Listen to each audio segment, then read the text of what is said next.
Hello friends, welcome back to Subject Learners. तो दोस्तों, आज के इस वीडियो में हम लोग कवर करेंगे वर्जीनिया वुल्फ की बायोग्राफी को। वर्जीनिया वुल्फ का पहले नेम था वर्जीनिया स्टेफन और शादी के बाद इन्होंने अपना नेम चेंज करके कर लिया वर्जीनिया वुल्फ। वर्जीनिया स्टेफन का जन्म हुआ था 25 जनवरी 1882 में। वर्जीनिया स्टेफन का जन्म एक ऐसी फैमिली में हुआ था जो कि अपने लिटरेरी बैकग्राउंड के लिए काफ़ी फेमस थी। इनके फादर का नाम था सर लेस्ली स्टेफन, जो कि एक फिलोसोफर और राइटर थे और साथ ही साथ एडिटर थे कॉर्नेल मैगजीन और डिक्शनरी ऑफ नेशनल बायोग्राफी के। इनके फादर ने बहुत सारे बायोग्राफिकल और फिलोसॉफिकल एसेज भी लिखे हैं और इसी वजह से इनके घर पे, जिसका नाम है हाइड पार्क गेट जो कि लंदन में है, वहाँ पे बहुत सारे पोएट्स, राइटर्स और फेमस लिटरेरी पर्सनालिटीज़ भी आती रहती थी। उन विजिटर्स में से कुछ थे जेम्स रूसेल लॉवेल, जो कि वर्जीनिया के गॉडफादर भी बोले जाते हैं। सेकंड थे टॉमस हार्डी। थर्ड थे हेनरी जेम्स। हेनरी जेम्स एक फ्रिक्वेंट विजिटर थे जो कि अक्सर आते रहते थे वर्जीनिया स्टेफन के घर पे। वर्जीनिया के फादर काफ़ी खुले विचारों के व्यक्ति थे और उन्होंने अपने बच्चों का ब्रॉटअप लिटरेरी एटमॉस्फेयर में ही किया है और वो हमेशा अपने बच्चों को वही पढ़ने के लिए कहते थे जो उन्हें पसंद था, ना कि उन चीज़ों को फेवर करने के लिए जो उन्हें पसंद भी नहीं था। और वो उन्हें ये भी एडवाइस करते थे कि अपनी बातों को कम से कम शब्दों में एक्सप्रेस करें और वो भी क्लियर और इफ़ेक्टिव मैनर में। वर्जीनिया ने इन बचपन के लेसन्स को अपनी पूरी लाइफ के लिए सिक्योर कर लिया था अपने माइंड में और इन्हें फॉलो भी किया। अपने बचपन में वर्जीनिया अपने फादर के साथ वॉक पे जाती थी, कभी गार्डन्स में, पार्क्स में, चौराहों पे या लंदन की गलियों में, और इसने भी उन्हें बहुत सारे आइडियाज़ दिए। और इन सभी बचपन के एक्सपीरियंस को, जो कि वो वॉक्स पे देखती थी, सीखती थी, उन्होंने एक अपने ऐसे स्ट्रीट हॉन्टिंग नाम के एक ऐसे में कवर किया है। इनकी ख़राब तबीयत की वजह से इनकी फॉर्मल एजुकेशन नहीं हो पाई, जबकि इनके ब्रदर्स जो हैं कैम्ब्रिज यूनिवर्सिटी से पढ़े हैं। लेकिन इनकी हेल्थ ने इनकी स्टडीज़ पे कोई इफ़ेक्ट नहीं डाला, क्योंकि इनके फादर ने इनको पढ़ाया और एक ग्रीक टीचर को भी लगा दिया था। बाकी फेमस पर्सनैलिटीज़ जो इनके घर पे आती थी, उनसे भी ये काफ़ी कुछ सीखती रहती थी। ये अपने भाई थॉबी और बहन वेनेसा के काफ़ी क्लोज थी। वर्जीनिया 6 स्टेफन सिस्टर्स में से सबसे छोटी थी। इनके 2 भाई थे। इनकी मदर की डेथ हो गई थी 1895 में, जब ये सिर्फ 13 ईयर्स की थी, और इस इंसिडेंट ने बहुत बुरा इफ़ेक्ट डाला इनकी लाइफ पे, क्योंकि ये और इनकी बहनें काफ़ी छोटी थी उस टाइम पे जब इनकी मदर की डेथ हुई। तो इनकी कज़न सिस्टर स्टेला ने घर संभाला और उसके कुछ टाइम बाद वेनेसा ने रिस्पॉन्सिबिलिटीज़ ले ली और स्टेला की शादी कर दी गई। इनके फादर की डेथ हो गई थी 1904 में। फादर की डेथ के बाद वर्जीनिया अपने दोनों भाई और बहन वेनेसा को लेकर एक रेंट के घर में शिफ्ट हो गई थी, जो कि था ब्लूम्सबेरी स्क्वायर पे। बाद में ये फेमस लिटरेरी लोकेलिटी बन गई ब्लूम्सबेरी ग्रुप की वजह से, जिसकी फाउंडर थी वर्जीनिया वुल्फ। इस ग्रुप में इनके भाई, उनके दोस्त, इनकी बहन वेनेसा थी और साथ ही साथ फेमस बायोग्राफर लिल्टन स्ट्रैची और फेमस इकोनॉमिस्ट जे.एम. किंग्स भी थे। ये सब इस ग्रुप के मेंबर्स थे। Virginia times literary supplement name के जर्नल से भी जुड़ी हुई थी। ये रिव्यूज़ लिखती थी इस जर्नल के लिए और काफ़ी सारे लिटरेरी एसेज भी लिखे हैं। इनके भाई थॉबी की डेथ और वेनेसा की शादी के बाद वर्जीनिया ने एक बार फिर से अपना एड्रेस बदल लिया और फिर वो फिट्जरे स्क्वायर में रहने लगी।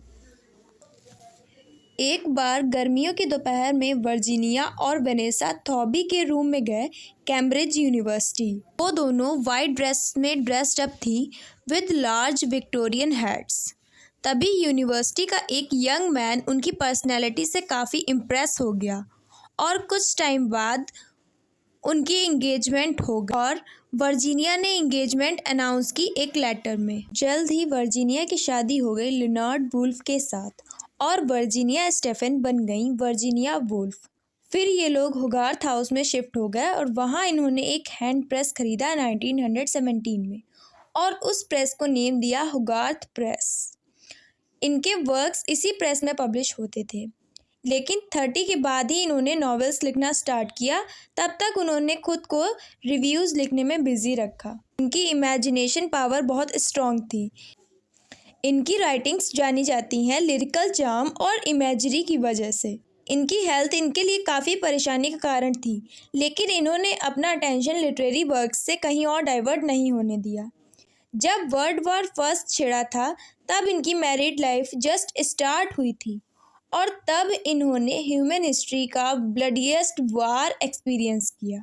लाखों करोड़ों लोग मर रहे थे और पूरे यूरोप को एक भयंकर वार का सामना करना था। लोगों को नर्क जैसी कंडीशंस का सामना करना पड़ा। वर्जीनिया वुल्फ काफ़ी सेंसिटिव और इमोशनल वीमेन थी।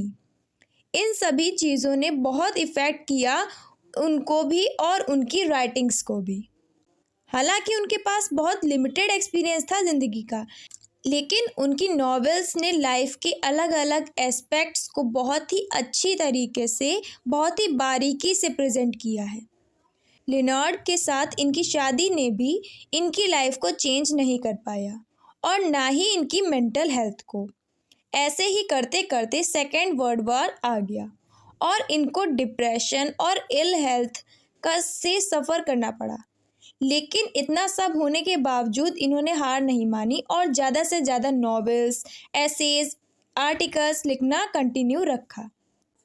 लेकिन स्ट्रेस हद से ज़्यादा था और पेन और सफरिंग्स जो पहले से ही उनको परेशान कर किए हुए थी वो सब फिर से इनको परेशान करने लगी और इनकी मेंटल हेल्थ भी ख़राब होने लगी।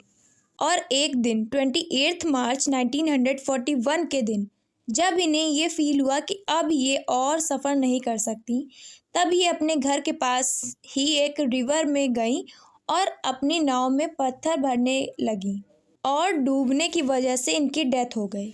इनकी डेड बॉडी भी काफ़ी दिन के बाद मिली थी।